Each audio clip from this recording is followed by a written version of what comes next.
Vamos fazer a nossa prece.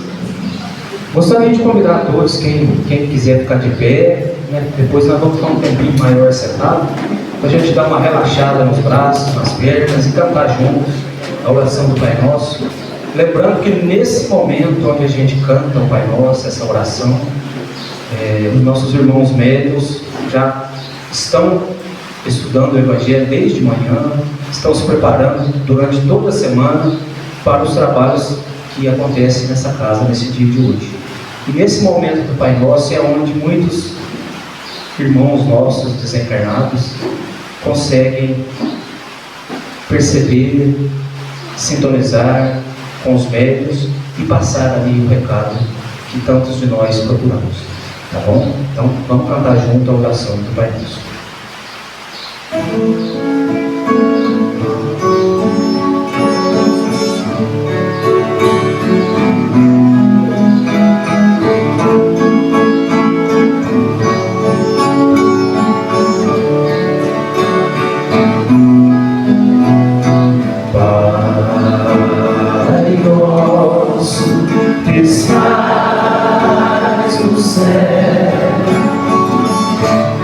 Santificado seja o teu nome, venha a nós o teu reino e seja feita a tua vontade. Vamos juntos.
Pense em Jesus e solte a voz.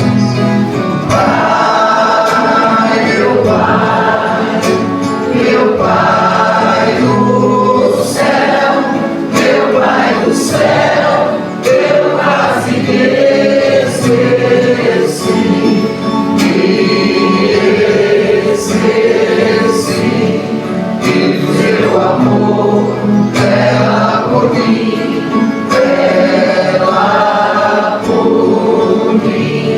que seja feito assim. E não nos deixeis cair em tentação, mas livrai-nos do mal. Todos juntos. Pai, meu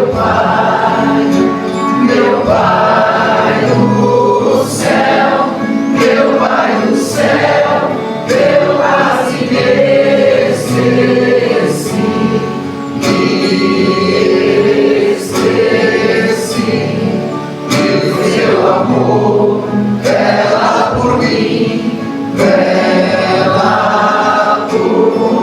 mim, que seja feito assim.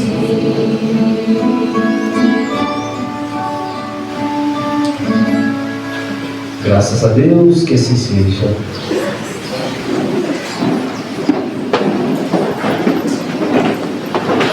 Que a gente organiza.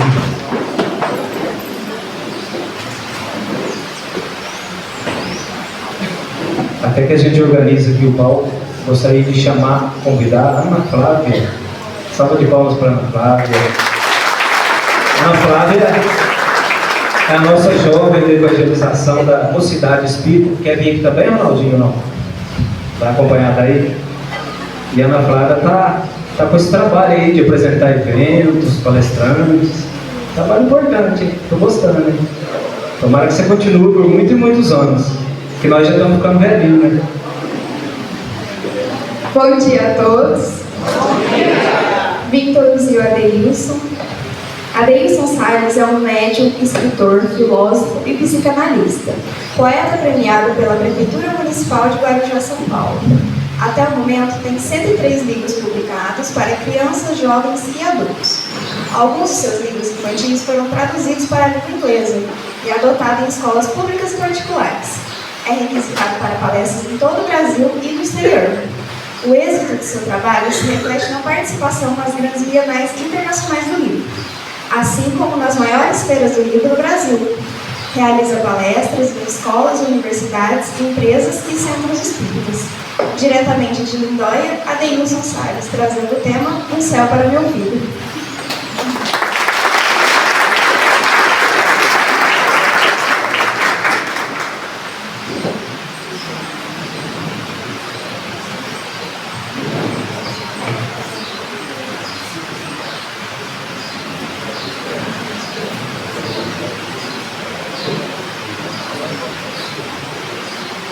Bom dia. Que Jesus possa valorizar os nossos corações, nos envolvendo na sua ternura e no seu amor. E que ao retornarmos para os nossos lares, nós possamos para lá levar as benesses que a espiritualidade já semeia aqui nesse ambiente, preparando os nossos corações, as nossas mentes para a possibilidade do contato com aqueles que trazem muita saudade para os nossos corações. Eu inicio a minha fala fazendo um pequeno alerta, porque quando a gente está sofrendo, experimentando uma angústia muito grande, a nossa capacidade de discernimento e a nossa lucidez, ela fica comprometida, ok? Então, quando a gente está chorando muito, a gente não enxerga as coisas com muita clareza. E eu preciso lembrar aos senhores e às senhoras que a mensagem que vem do mundo espiritual, ela não é porque os médiuns querem que venha dessa ou daquela maneira para atender esse ou aquele coração.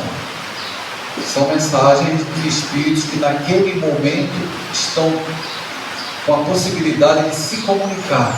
E muitos se comunicam ainda tangidos pela dor e precisam de apoio e de ajuda para escrever.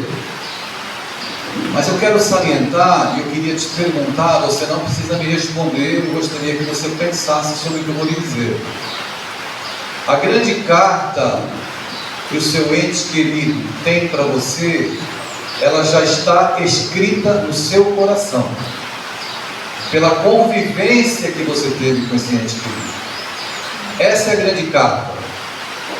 Nós estamos aqui, evidentemente, que todo sinal que nos fala da continuidade da vida é um sinal que alegra a nossa alma e que nos dá força para continuar e prosseguir numa vida de provas, de dificuldades, que é a vida aqui na Terra. Todavia, a grande carta de amor já está escrita aí na acústica do seu coração e da sua alma. E todas as vezes que você pensa nesse que retornou, que te antecedeu na viagem de volta ao mundo espiritual, certamente essa carta viva acaba pulsando dentro do teu coração e da tua alma. Você se entristece, você chora. Eu queria ressaltar também que a morte não mata o amor. A morte não mata o amor. Todas as vezes que alguém parte e que a gente se entristece e chora, e muitas pessoas até adoecem com a separação do corpo físico, já que o amor, que uma vez que nasça entre os espíritos, ele não morre, ele não acaba, ele não é cortado. Um poeta diz que morrer é virar a esquina, é apenas não ser visto. E nós temos hoje aqui, estamos reunidos numa instituição que tem a proposta de esclarecer e consolar. E para trazer a mensagem do consolo baseada no Evangelho de Jesus Cristo, lá no capítulo 6 do Evangelho segundo o Espiritismo, o capítulo se chama O Cristo Consolador. E eu vou ler só um trechinho aqui para que a gente continue a conversar sobre esse tema. Se é difícil para vocês, imagine para mim também, que estou aqui falando para as dores das almas, aquilo que não é fácil, né? Porque cada um de nós teve uma experiência própria e muito particular. Mas diz aqui a mensagem do Cristo Consolador, palavras de Jesus, e todas as palavras de Jesus são como bálsamo, são como remédio para essa ferida que você tem agora, que está sangrando e que se chama saudade. Vinde a mim todos vós que estáis aflitos, sobrecarregados, e eu vos aliviarei. Tomai meu jugo sobre vós e aprendei de mim, que sou brando e humilde de coração, e encontrareis o repouso de vossas almas, porque meu jugo é suave e meu fardo é leve. Todos os sofrimentos, misérias, decepções, dores físicas, perda de seres queridos, encontram sua consolação na fé no futuro, na confiança na justiça de Deus, que o Cristo deve ensinar aos homens. Sobre aquele, ao contrário, que não espera nada depois desta vida, ou que duvida simplesmente, as aflições se abatem com todo o seu peso, e nenhuma esperança vem suavizar-lhe a amargura. Eis o que levou Jesus a dizer: vinde a mim, todos vós que estáis aflitos, e Ele promete aliviar o peso dessa dor do teu coração, o peso das lutas que a gente enfrenta aqui na Terra.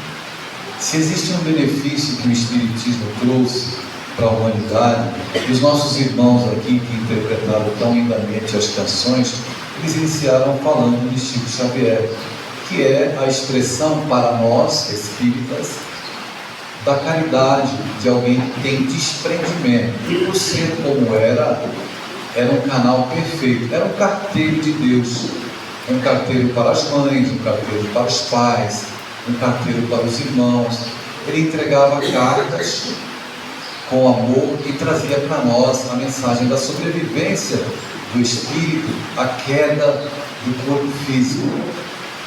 E o Espiritismo, para aqueles que abraçam esse ideal, se existe algo que ele trouxe para a humanidade, é justamente a revivescência dessa mensagem de consolo que Jesus promete aqui, aliviando os nossos fardos, as nossas dores. Então eu gostaria de contar para os senhores, está filmando? Eu posso me mexer? Eu gostaria de contar para os senhores e para as senhoras uma história verdadeira, que eu sou testemunha do que aconteceu justamente na minha região.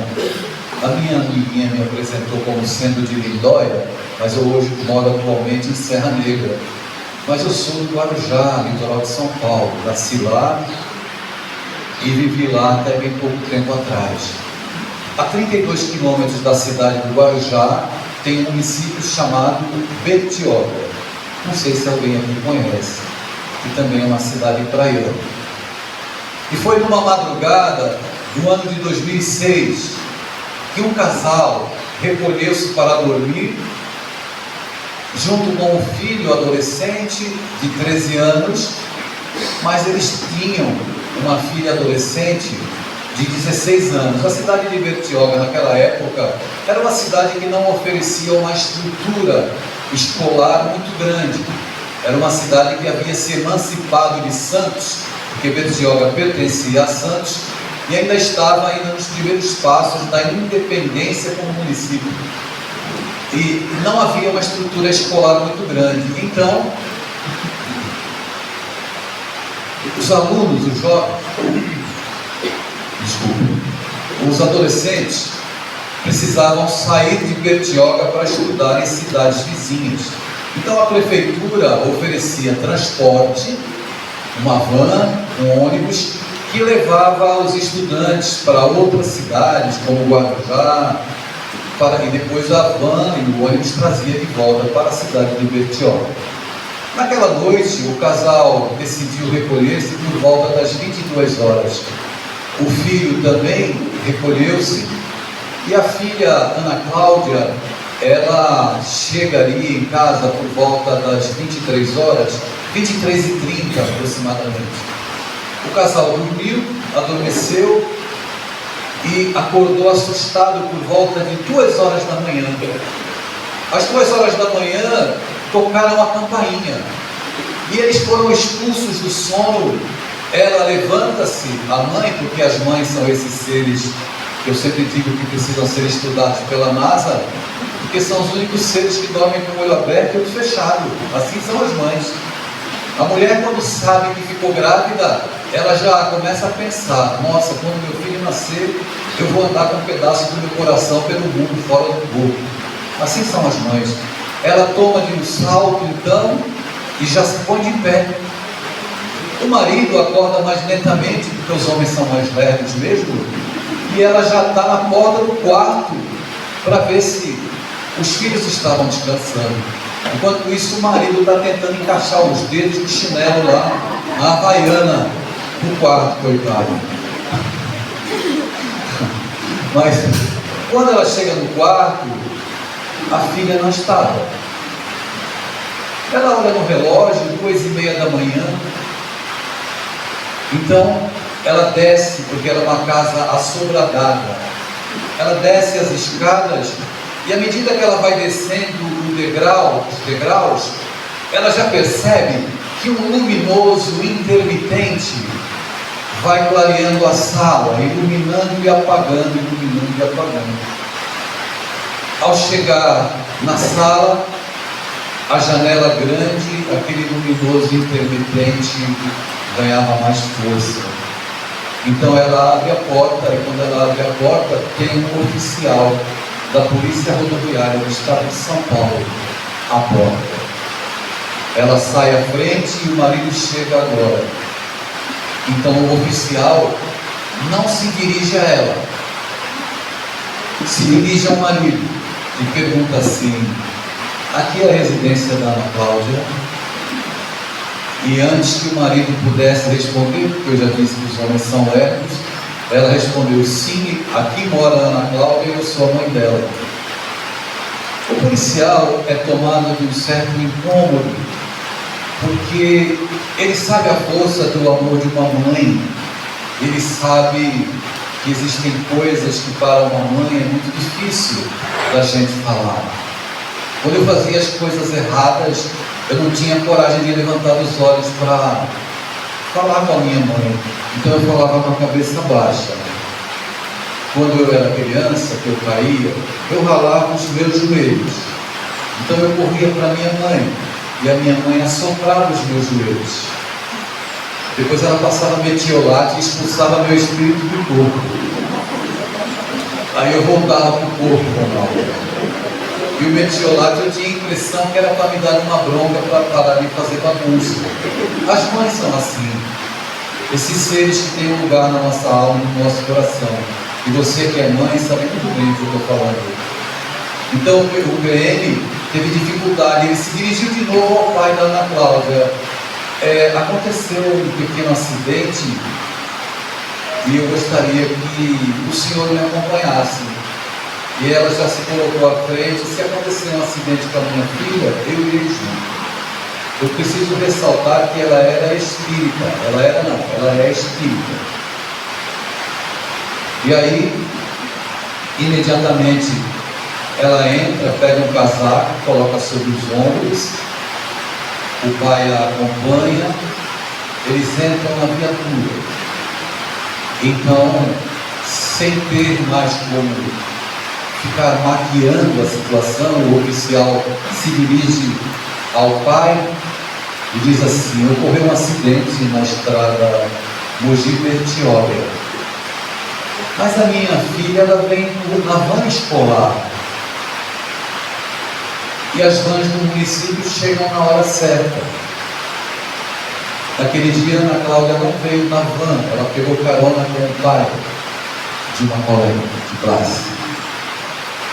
À medida que a viatura vence os quilômetros da estrada Mogi-Bertioga, a mãe de Ana Cláudia vai rememorando o nascimento, a gravidez, todo o processo até aquele dia, exatamente até aquele dia em que de madrugada ela tomou conhecimento que a filha sofreu um acidente.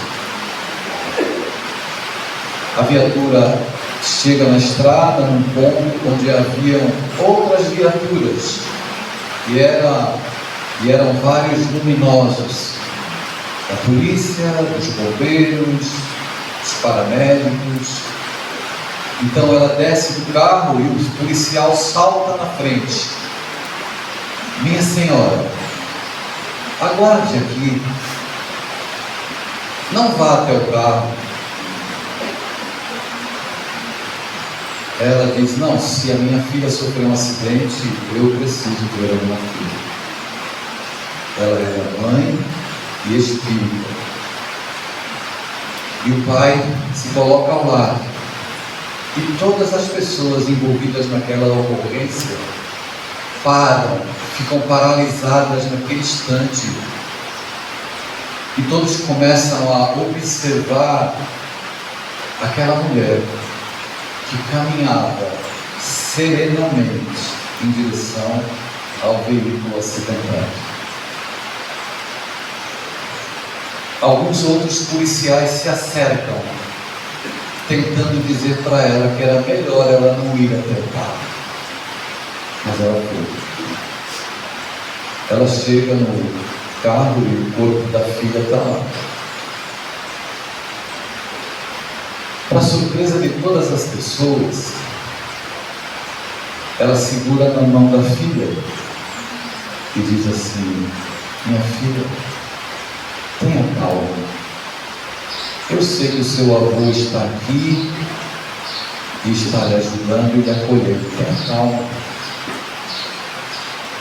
E para a surpresa aumentar, ela não grita, não se desespera, não diz que Deus não existe, ela começa a fazer uma oração. E todos os policiais, aqueles que estavam de queda, de boina, tiram, em respeito colocam junto ao peito, abaixam a cabeça e acompanham a oração. O pai está ajoelhado do lado e depois da oração eles começam a chorar. O que é natural. Então você pode chorar também. E ninguém tem o direito de lhe dizer que as suas lágrimas vão prejudicar quem partiu, porque não vão prejudicar. As emoções humanas não podem ser patologizadas, ou seja, as emoções humanas não podem ser transformadas em doença.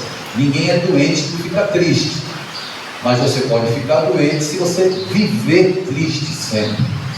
Então existe um período que não é definido pelo calendário humano, do quanto tempo você vai chorar ou quanto tempo você vai deixar de chorar. Então chore, mas faça um esforço nesse instante em que você chora, de tentar transformar essas lágrimas que são abundantes e que jorram e que nascem da tua alma, sem que você consiga controlar. Se você conseguir, enquanto chora, dizer algumas palavras assim: muito obrigado por você ter ficado comigo. Muito obrigado por você ter estado comigo esse tempo que Deus nos permitiu viver. Foi tão rápido, eu eu nem percebi, porque a gente fica tão atribulado com as coisas do mundo e deixa de amar aqueles que estão do nosso lado. Então, quando eles partem, vem esse sentimento de impotência, porque eu podia ter amado mais. E é isso que causa dor. Eu podia ter amado mais e não amei. E aí a gente percebe que, como a lei de Deus, as leis, porque todos nós vamos morrer, mas essas leis das quais nenhum de nós escapa, elas sinalizam, e esse que partiu e que te traz aqui hoje, se você pudesse ouvi-lo agora, porque tem muitos espíritos aqui que gostariam de se comunicar, mas não terão essa possibilidade hoje. Mas o recado que eles mandam para os senhores e para as senhoras, pais, mães, maridos, esposas, filhos, é: continuem a me amar naqueles que estão ao seu lado. Me dê esse amor, porque eu vou sentir na tua alegria de dar amor o tanto que você me ama. A morte vem, dói, traz sofrimento, mas não é para te enclausurar num castigo indefinido. É para você pensar: eu podia ter amado mais, mas eu vou amar agora mais. Eu vou relevar, eu vou perdoar, eu vou deixar para lá, para que o amor chegue no teu coração. E quando ele chegar, você vai estar em condições e equilíbrio de encontrar com esse que voltou no sonho, na inspiração que chega, naquela manhã em que você desperta e você não sabe de onde vem essa força que toma conta da minha alma agora, que nasce em mim, que faz com que eu me sinta bem. E eu estava tão mal, mas o que aconteceu? Talvez você não guarde a lembrança do sonho e da vivência espiritual que você teve, mas você está preparado para aquele momento. O policial disse à mãe da Ana Cláudia, disse ao pai: é preciso tomar as providências burocráticas para velório e essas coisas. Eu vou levar a senhora em casa e levo o seu marido para tratar os papéis. Ela disse: de jeito nenhum, eu vou com meu marido, que só a mãe da Ana Cláudia. E ela foi. A cidade de Bertioga naquela época tinha 17 mil habitantes. Pequena. Então, na manhã seguinte, a cidade despertou com a notícia que a filha adolescente daquela família conhecida na cidade havia morrido num desastre de automóvel. Então, foi informado o horário do velório do corpo. O corpo foi liberado pelo IML. Depois que abriu-se o velório, pessoas desesperadas foram para o velório. E quando chegaram no velório, sabe o que aconteceu? A mãe da Ana Cláudia estava na porta do velório distribuindo mensagens espíritas. Ninguém conseguiu entrar no velório para se desesperar e para se jogar em cima do caixão, porque a mãe, e ela estava dilacerada, naquele instante ela estava serena, distribuindo uma mensagem de uma história que eu conto para os senhores e para as senhoras agora. Havia no Oriente um comerciante muito próspero. Ele vendia tapeçarias. Durante alguns meses, ele e os servos preparavam as tapeçarias para serem vendidas. Então, de 6 em 6 meses, ele empreendia uma viagem comercial para a entrega das encomendas. E chegou o dia de ele partir com a sua comitiva para levar as encomendas, as tapeçarias, os tapetes. E ele então chama a mulher, chama os 2 filhos pequenos, abraça a mulher, abraça os filhos e diz assim: essa é a minha última viagem. Eu já trabalhei muito durante todos esses anos e agora a gente pode viver com mais segurança, sem que eu necessite viajar e ficar fora a cada 6 meses. Olhou para a mulher e disse assim: mulher, cuide dos meus filhos, eu os amo tanto, são eles que enfeitam a minha vida, então cuide, porque assim que eu voltar, nós faremos muitas coisas juntos. A mulher aquece, devolve o carinho ao esposo e a comitiva parte. Parte e fica 20 dias fora. Depois de efetuados os negócios, realmente a viagem foi próspera, ele inicia a viagem de volta. Para no caminho para descansar. E quando faltavam 2 dias para chegar, ele despacha um mensageiro na frente: avise a minha esposa e os meus filhos que eu estou voltando. Então ele retorna, chega em casa, sorriso largo, a alma feliz, compromissos cumpridos. Ele olha para a esposa que vem recebê-lo, a abraça, ela corresponde, aquele abraço apertado, saudoso. Cadê as crianças? Calma, marido, tu acabou de chegar. Cadê os meninos? Marido, calma, antes de chamar os meninos, eu quero te contar algo que aconteceu aqui na tua ausência. Ah, mulher, me conte então. Tu sabes, enquanto tu estavas fora, passou aqui pela porta um homem, um ourives, esses que confeccionam joias. Ele ia empreender uma viagem por alguns lugares perigosos e ele me deixou algumas joias aqui e pediu: senhora, para que eu não corra risco depois de tanto trabalho de perder essas joias, a senhora poderia guardar para mim? Então ela diz: é evidente que sim, eu guardo. Na volta o senhor passa e pega. Marido, ele deixou as joias aqui, mas as joias eram tão bonitas, tinham um brilho tão grande, mas tão bonitas, tão bonitas, tão bonitas, que quando ele voltou e pediu de volta, eu não queria devolver. Mas, mulher, tu perdeste o juízo? As joias são tuas? Não. Então você tem que devolver. Pois é, foi um dilema muito grande, mas eu devolvi. Mas era essa a questão que tu queria me propor? Era essa, porque eu experimentei muita angústia. Vai chamar meus filhos agora?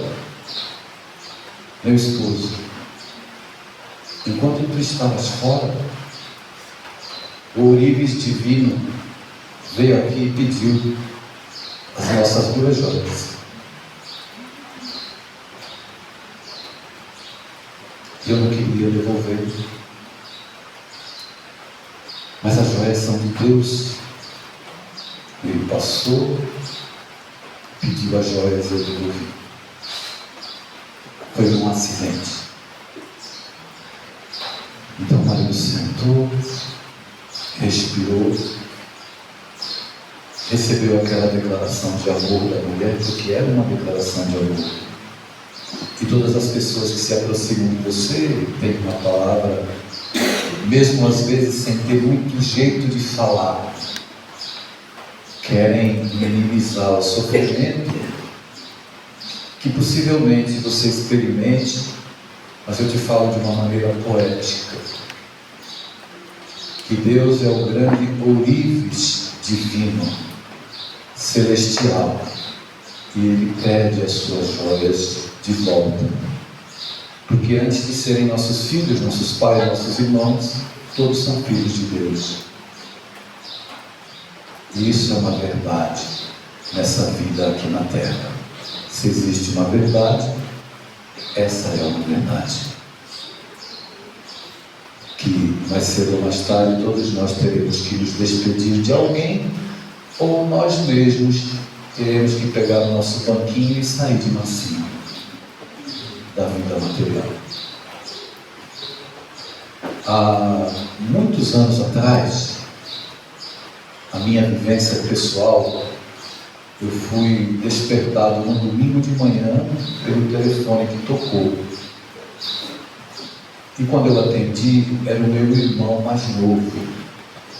E ele me dizia assim: Adilson, o meu filho sofreu um acidente de moto e foi levado para a Santa Casa de Santos. Você pergunta, porque lá na minha família o único torto que tem sou eu, sabe? O único espírita sou eu. Então ninguém vai na casa espírita, mas quando acontece alguma coisa, todo mundo me procura. Eu não sei por quê. Talvez eu seja o mais endividado, né? Aí eu levei um acidente de moto, 21 anos, meu sobrinho, menino moreno, lindo, olhos azuis, cabeleira vasta, diferente do tio. Eu corri na frente porque eu queria chegar antes do meu irmão na Santa Casa.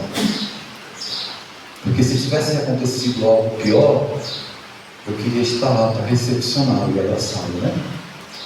Eu cheguei na Santa Casa, fui no pronto-socorro e me entregaram o capacete do meu sobrinho.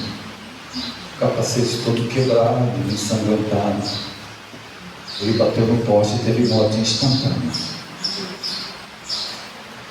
Então, fiquei esperando meu irmão. Meu irmão chegou, recebeu a notícia, eu pude abraçá-lo. Existem momentos em que a gente não tem muito o que fazer. Não tem o que fazer. A gente só tem que abraçar. Ser solidário. Entender que a solidariedade é algo muito importante nos instantes em que só Deus pode responder, pode acolher as nossas dores e pode nos ajudar. Então, um abraço de consolo é algo que pode auxiliar, não vai resolver, mas pode nos auxiliar a superar aquele momento difícil que a gente está vivendo.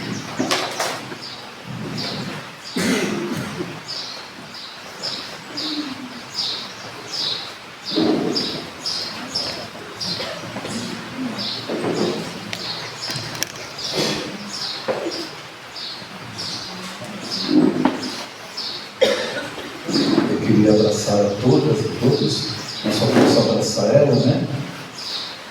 Então, até eu chegar no último abraçar, o desodorante venceu, ninguém vai querer mais meu abraço.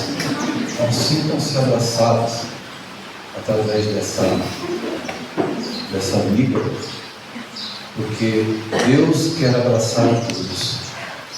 Quando eu vi o meu irmão sofrendo daquele jeito e a minha cunhada, eles tinham 2 filhos, o Pedrinho e o Caio foi esse que desencarnou. Então eu olhava e pensava assim comigo: não é possível que eu já tenha estudado tanto o Espiritismo e que eu não tenha nada para oferecer para eles. Então eu escrevi um livro. Não tem aí esse livro, eu não trouxe porque não tem aqui. O livro se chama Joias da Alma. Eu coloquei o título nesse livro, Joias da Alma, inspirado nessa história, Joias Devolvidas, que eu contei há pouco e que a mãe da Ana Cláudia distribuía lá no velório. Não dá para exigir que todas as mães tenham o comportamento da mãe da Ana Cláudia. Não é assim que funciona. Mas o Espiritismo fez isso com ela. Sabe? Essa é a grande riqueza do Espiritismo. Te fortalecer para esses momentos de dificuldades. E foi o que fez pela mãe da Ana Cláudia. Então eu escrevi o livro Joias da Alma.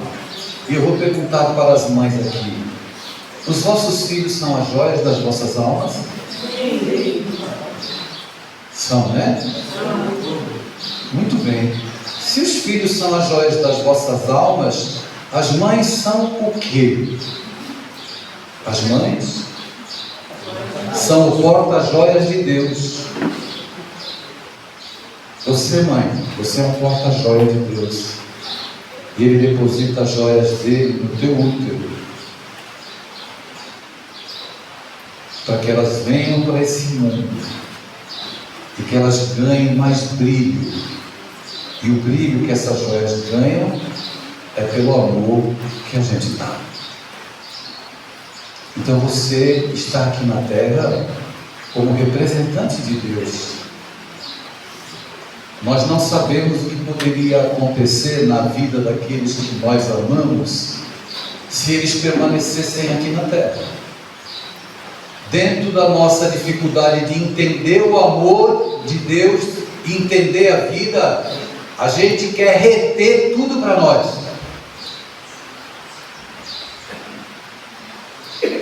Queremos que as pessoas fiquem ao nosso lado. E é fundamental que a gente entenda, por mais que nos doa, que nós vivemos uma experiência, por mais curta ou por mais longa, é preciso manifestar gratidão. Senhor, muito obrigado. Muito obrigado pelo que me deste, muito obrigado pelo que me dás. Muito obrigado pela oportunidade de permitir que eu tenha convivido com essa filha, com esse filho, com esse pai, com essa mãe, com esse irmão, com esse marido, com essa esposa. Obrigado, Senhor, me ajuda a superar as lágrimas que agora inundam a minha alma, fazendo com que eu possa me erguer para continuar vivendo e amar esse que partiu nas pessoas que estão ao meu lado. Como psicanalista, eu já atendi mães que deixaram de viver e adoeceram com um processo depressivo porque o filho havia desencarnado. E aí, ela tinha outros filhos e ela abdicou do amor, da vivência com os outros, porque ela decidiu se enterrar em vida, porque um dos filhos havia partido. E eu disse no início da minha fala, para que eu não seja mal interpretado, que você tem que chorar, porque é natural chorar. Chore, fale, desabafe, sinta a dor que dilacera as carnes da gente. Dói na carne a saudade. Mas entre um soluço e outro, agradeça a Deus, porque esse sentimento ele não vai matar a saudade ou vai fechar a ferida definitivamente, mas ele vai ajudar você a se manter de pé até que você faça um transe do luto grave do instante do acontecimento, o transe, para chegar num momento em que esteja suportável. Eu não disse que vai parar nem acabar. Esteja suportável para você voltar a viver. Isso é fundamental para a gente continuar nessa nossa experiência de lutas aqui na Terra. Então, no trabalho como psicanalista, eu encontro muitas pessoas que estão mortas emocionalmente. E me recordo agora da passagem de Lázaro, da ressurreição de Lázaro. Imagino que todos conheçam essa passagem do Evangelho. A ressurreição de Lázaro, quando Jesus é avisado por um mensageiro que Lázaro havia perecido.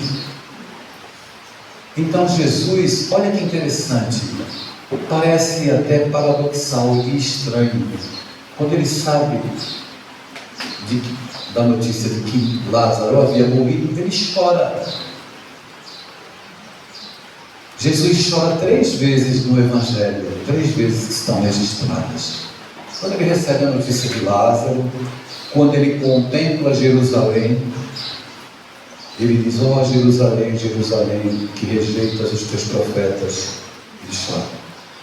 E ele chora também lá no outro, quando ele aguardava um instante em que os soldados viriam buscar. Mas se ele diz, quando recebe a notícia da morte de Lázaro, para o mensageiro e para os seus seguidores ali, os apóstolos: Lázaro não morreu.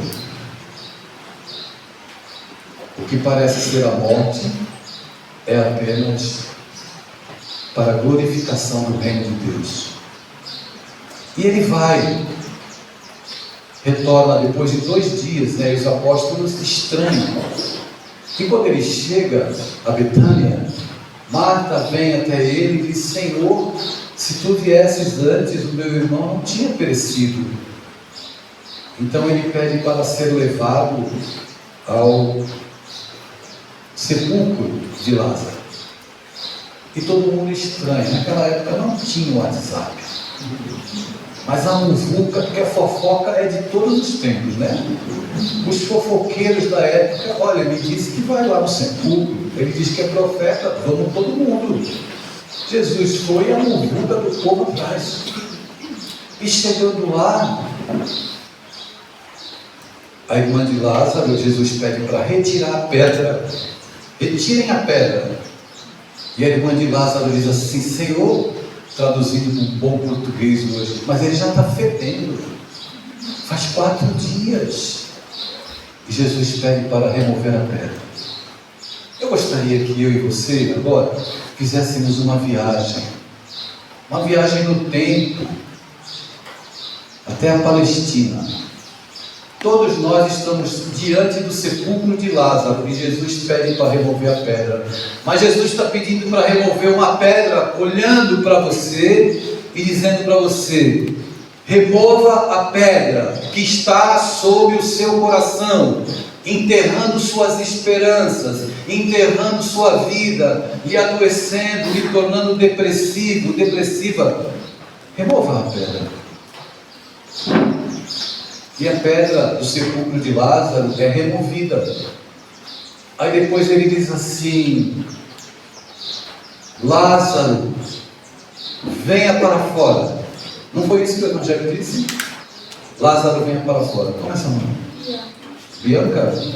Ianca, venha para fora.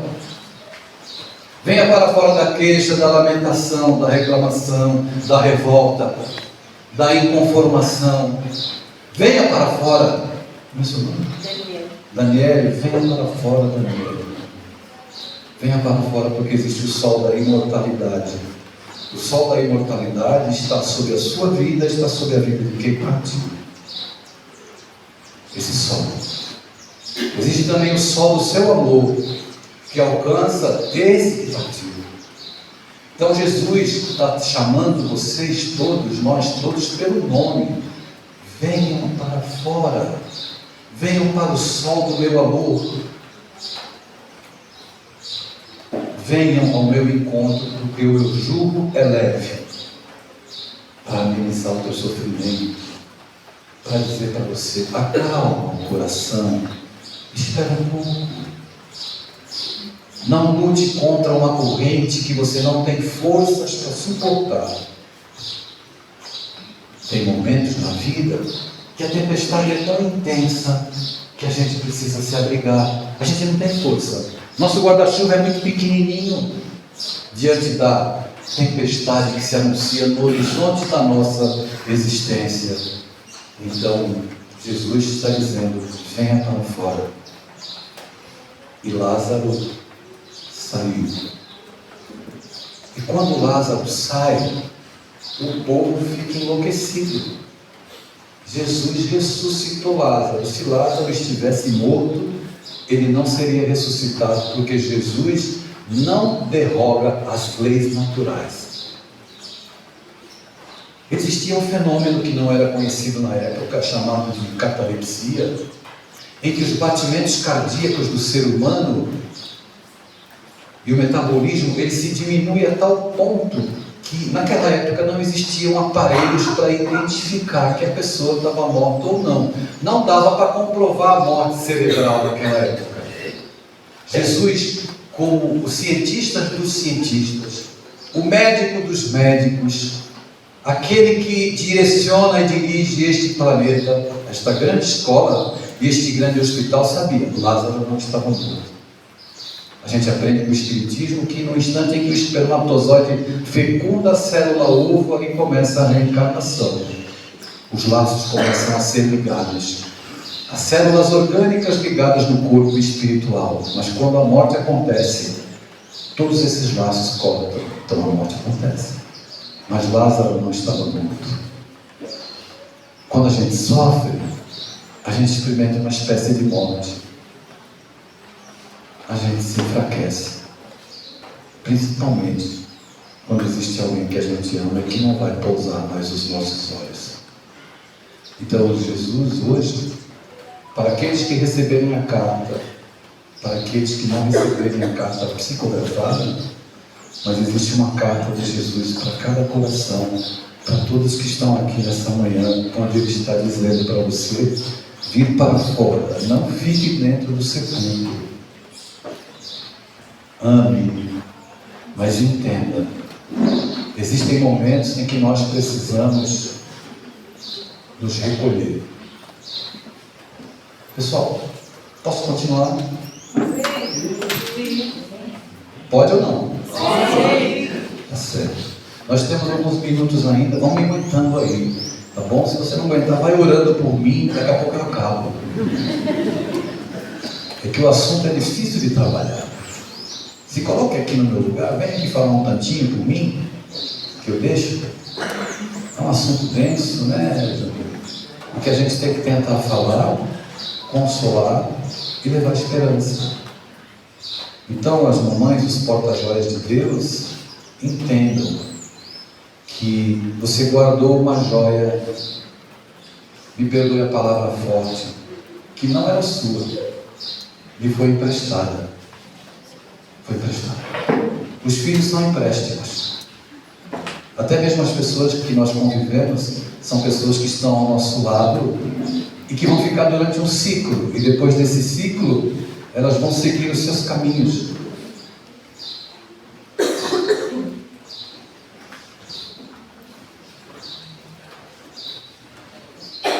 Enquanto nós estamos aqui conversando, os nossos amigos espirituais estão lá assessorando, acolhendo, intuindo, inspirando os médiuns.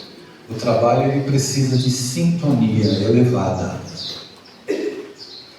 À medida que você for conseguindo gerir e administrar a tua dor, o teu campo psíquico ele se abre para que você possa receber também amparo e intuições dos bons espíritos. Se a mente está bagunçada, em desalinho, a gente não consegue captar nada. É só o desespero que toma conta da nossa alma. Por isso que a primeira sugestão é que todos aqui, estão colaborando com o que está acontecendo com os médicos. Se houver um desespero muito grande, o seu ente querido talvez não consiga se comunicar, porque não vai ser bom nem para ele, nem para você. Porque eu preciso te dizer uma coisa. Nós somos um tantinho egoístas, meu amor. Mas do jeito que está doendo em você, está doendo naquele que foi também. Ele está sentindo, está registrado. Então, a gente precisa também fazer um esforço, tentar minimamente fazer uma doação. Eu quero contar para vocês uma história real que aconteceu comigo em um livro que eu psicografei, que eu jamais imaginava que eu fosse psicografar. Eu peço desculpa já aos senhores e às senhoras, porque eu pedi para a editora me mandar uma quantidade de livros e o correio mandou a quantidade de livros para outra cidade. Então, eu não tenho aqui, eu tenho bem pouquinhos exemplares aí, por isso eu peço desculpas. Mas se depois você quiser, você encontra na Amazon, você entra no Google, coloca o título do livro e o meu nome, você vai encontrar. Esse livro me foi ditado por Bezerra de Menezes. Foi ditado por Bezerra de Menezes. E ele tem um título assim, só o título dele já é arrebatador, chama-se Um Céu para o Meu Filho. um céu para o meu filho. E ele conta a história de uma mãe que perdeu o filho. Ela perdeu o filho e começou a procurar respostas nos religiosos. Então ela dizia: o meu filho partiu e não é possível que não exista um céu para acolher meu filho. E aí os religiosos diziam assim: mas o seu filho não foi aquele que se suicidou? Ela disse: meu filho se suicidou. Então, para quem se suicida não tem céu não. E ela dizia: mas não é possível que o meu amor é maior que o amor de Deus.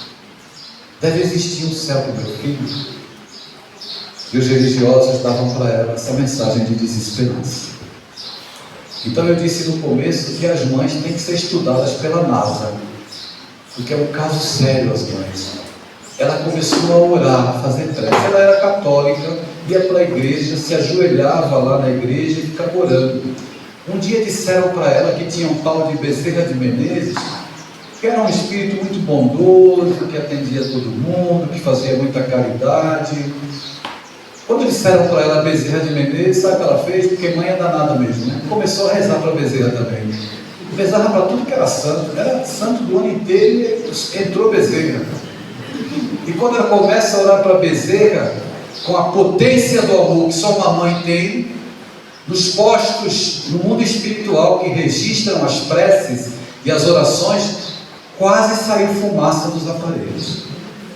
Tamanha a energia amorosa que aquela mulher emitia. Chamou tanto a atenção que os espíritos chamaram Bezerra de Menezes e disseram: olha, doutor Bezerra, tem uma mãe lá na terra que quando ela começa a orar pedindo ajuda, chega um raio aqui, um raio de amor. Ele ficou impressionado, então ele decidiu vir à terra para encontrar essa mãe. Então ele vem e quando ele chega, ela está numa igreja, ajoelhada, rezando. E parece que as mulheres, as mães, elas têm um sentido assim diferenciado. Ele chega e se ajoelha e fica do lado dela. E ela parece que sabia que ele estava ali, porque ela diz assim: doutor Bezerra, não é possível que não exista um céu para o meu filho. E aí ela pega pesado na oração, ela diz assim: doutor Bezerra, o senhor não tem mãe. Ele fica impactado, olha para ela comovido. Nesse momento, ele escuta uma voz que chama o nome dele pelo primeiro nome 2 vezes: Adolfo, Adolfo. Quando ele se vira, era a mãe dele, Dona Fabiana Cavalcante, que diz para ele assim: meu filho, você tem que visitar os lares e dizer para todas as mães que Deus tem um céu para cada filho. E Ele tem um céu para cada filho, Ele tem um céu para cada mãe, Ele tem um céu para cada um de nós. E Ele tem, nessa manhã, a comunidade espírita Chico Xavier. É um grande colo que te acolhe, que te recebe, querendo dizer para você: acalma o coração, senta aqui no meu colo, eu te amo. Nós vamos enfrentar juntos esse momento e vamos passar juntos por esse momento. A mensagem dos Espíritos nessa manhã é que você pode ser humano e chorar e sentir. Você pode ficar triste, você pode se revoltar, você pode se indignar, você pode se rebelar. Mas não viva triste, não viva indignado, não viva rebelado. Viva as experiências e as emoções que são tuas, são legítimas. É legítimo você entrar no quarto e dizer: mas por que comigo? Um dia a gente vai amadurecer e dizer assim, inverter a pergunta e dizer: por que não comigo?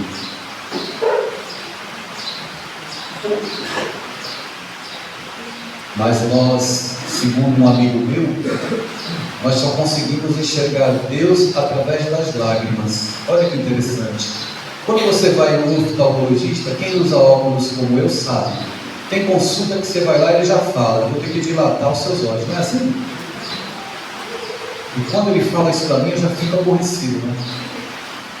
Não pode ir dirigindo, tem que levar o óculos escuro, aquela coisa toda, para dilatar a pupila.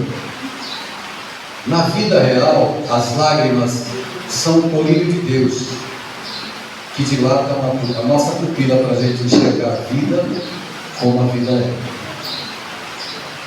Então, tem paciência até consigo mesmo, até consigo mesma, para que você possa superar esse momento difícil e delicado, e que você volte hoje para a sua casa, chegando na sua casa, que você possa olhar para aqueles que lá estão, tendo um jeito de olhar diferente para as outras pessoas que estão ao seu lado, tendo a capacidade de dar o amor que você se questiona, indagando: mas eu podia ter amado mais. Ame mais agora. Ame mais aqueles que estão ao seu lado. Mas é diferente, aquele eu gostava mais. Não tem problema, não é para voltar para casa e virar santo, minha gente. Volte para casa como você é. Mas entenda que é fundamental que a gente consiga fazer um esforço para mudar a nossa interpretação, a nossa compreensão da vida. Caso contrário, fica muito difícil. Ontem à noite, eu fiz uma palestra aqui, Nova Era, e eu contei uma história para vocês sobre amor. Eu gostaria de contar aqui para os senhores e para as senhoras. Nosso tempo já está quase acabando, e no encaminhamento do final do nosso encontro, eu gostaria de contar essa história. Havia uma mulher que estava muito triste e desiludida. Então ela procurou um consultório de um médico, um cirurgião plástico. O cirurgião plástico chama-se Dr. Maxwell Maltz. Ele está lá nos Estados Unidos trabalhando hoje. Continua lá, é uma história verídica. Ele atendeu o dia inteiro e chegou a última pessoa para ser atendida. Ele autorizou a secretária para que a última entrasse. E essa mulher entrou. Ela sentou-se e o Dr. Maxwell Maltz perguntou: em que posso ajudá-la? Ah, doutor, nós estamos com um problema muito sério. Há um tempo atrás, pegou fogo na casa dos meus sogros, os pais do meu marido. E meu marido correu para tentar salvar os pais dele. Ele não conseguiu salvar os pais. Ele teve o rosto todo deformado, as labaredas queimaram o rosto do meu marido. Desde que isso aconteceu, ele ficou com um sentimento de culpa, se trancou num quarto, numa suíte que nós temos em casa. O meu casamento acabou. E eu era tão feliz no meu casamento, doutor. Tão feliz. Nós nos amamos tanto, mas ele está dentro daquele quarto. Ele só abre a porta, eu entrego a comida, entrego a roupa limpa, ele não sai lá de dentro. E eu não sei o que fazer. Sabe por quê, doutor?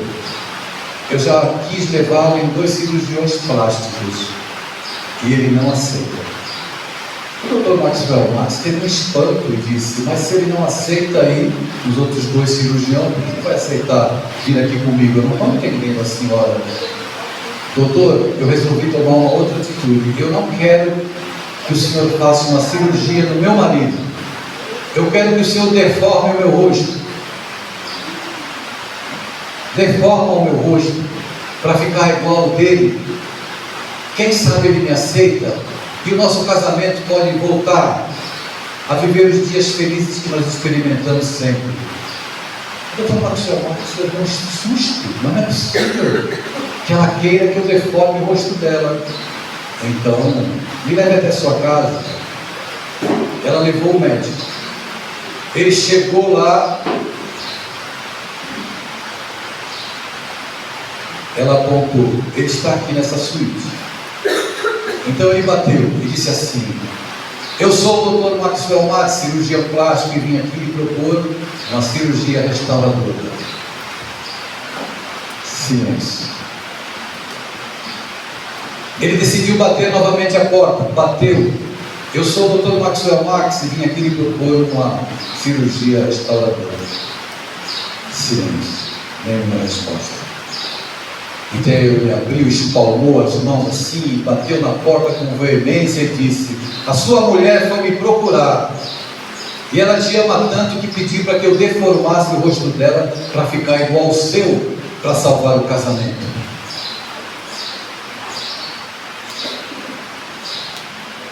A porta rangeu e saiu. Ele saiu. Eles se abraçaram.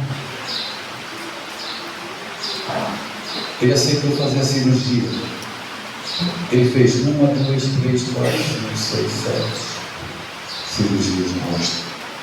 Não conseguiu ter o rosto como era, mas ele conseguiu restaurar a vida dele. Até onde o amor chega, o sacrifício da própria imagem, como demonstração de amor. Até onde o amor chega, quando a gente entende que é preciso renunciar, não é deixar de amar, não é deixar de amar, é renunciar e entender que nós não temos controle sobre a vida, nós temos controle sobre esse momento. E esse momento, ele é o definidor para que a gente possa seguir em frente, inclusive para continuar amando. Então, que o seu ente querido seja abraçado pelas flores do seu equilíbrio. Que o seu ente querido seja abraçado pela energia do teu amor, que se transforme em perfume, em uma fragrância invisível e que chegue a ser sentida por esse que não está mais presente fisicamente. Eu sei que é muito difícil, é muito doloroso, é dilacerante, mas eu gostaria de vos dizer, com todo respeito, as dores das mamães, dos papais, dos filhos, com tudo o que chega até nós, com as dores desse mundo, a gente pode agradecer, a gente pode usar a gratidão como medicamento para essa ferida que está doendo tanto hoje, para poder seguir adiante. Então nós podemos dizer: Senhor, deixa-me te falar da minha alegria, deixa-me te dizer da minha ufania em te conhecer. Senhor, eu quero te dizer que eu amo a vida, que para mim é bela e é consentida. A maioria das pessoas que eu conheço vive a reclamar, a blasfemar, a mendigar, mas eu te quero dizer que a vida é colorida. Muito obrigado por ela ser tão consentida. Eu quero dizer-te da minha alegria de viver e sobretudo da glória que é te conhecer. Muito obrigado pelo que me destes, muito obrigado pelo que me dás, muito obrigado pelo ar, pelo pão, pela paz. Muito obrigado pela beleza que os meus olhos veem no altar da natureza. Olhos que fitam o céu, a terra e o mar, que acompanham a ave ligeira que corre fagueira pelo céu de anil e se detém na terra verde salpicada de flores em tonalidades de mil.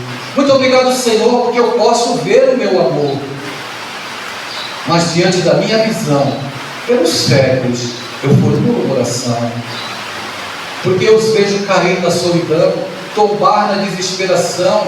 Oro por eles e a ti eu imploro comiseração, pois eu sei que depois desta lida, lá na outra vida, eles também enxergarão. Senhor, muito obrigado pelos ouvidos meus, que me foram dados por Deus, ouvidos que ouvem o tamborilar da chuva no terreiro.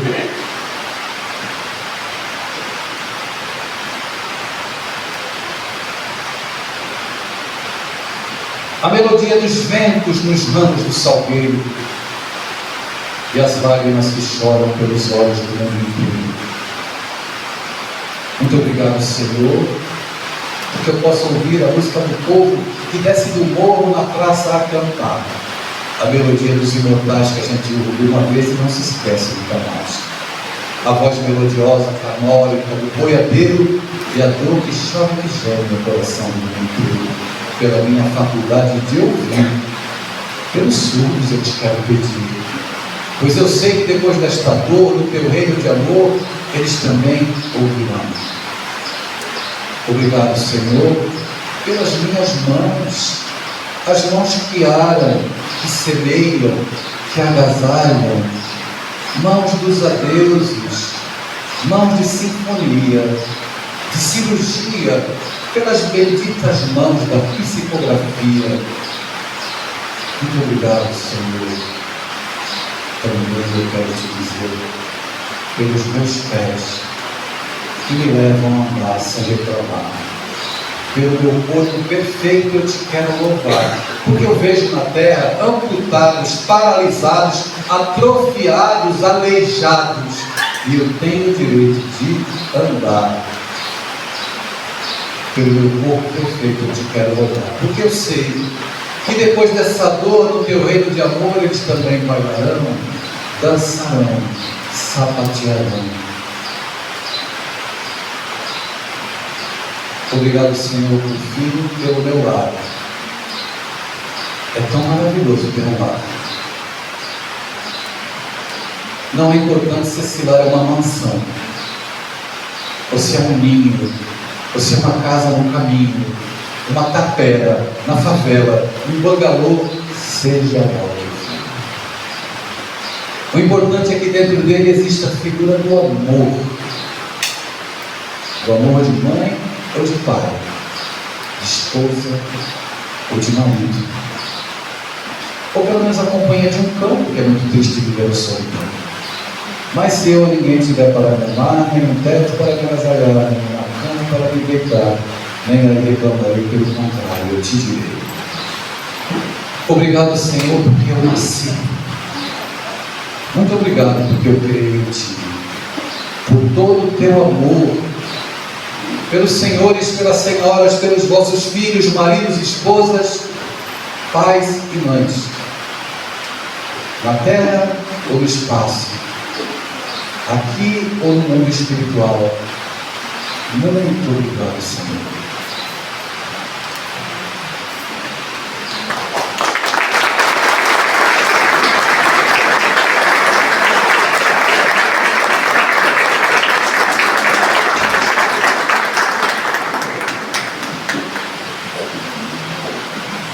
Sim, ele está pedindo, eu sou um péssimo vendedor, né? Mas o meu amigo ali falou, fala do livro. Então eu tenho 103 livros publicados. Vou falar dos 103 agora, até às 5 da tarde acaba, pode ser? Brincadeira. Eu tenho só alguns livros ali. Se você quiser conhecer meu trabalho, fique à vontade. A partir do mês de março eu terei um programa na TV Mundo Maior, que você pode acompanhar pelo YouTube, TV Mundo Maior e pela Rádio Boa Nova. São duas emissoras tradicionais no meio espírita. E se você quiser também conhecer um pouquinho do meu trabalho, pode acessar lá no Instagram, Adeilson Salles, escritor. Pode me seguir lá. Seguir não, que espírita não segue, espírita obsedia. Pode me obsediar lá no Instagram,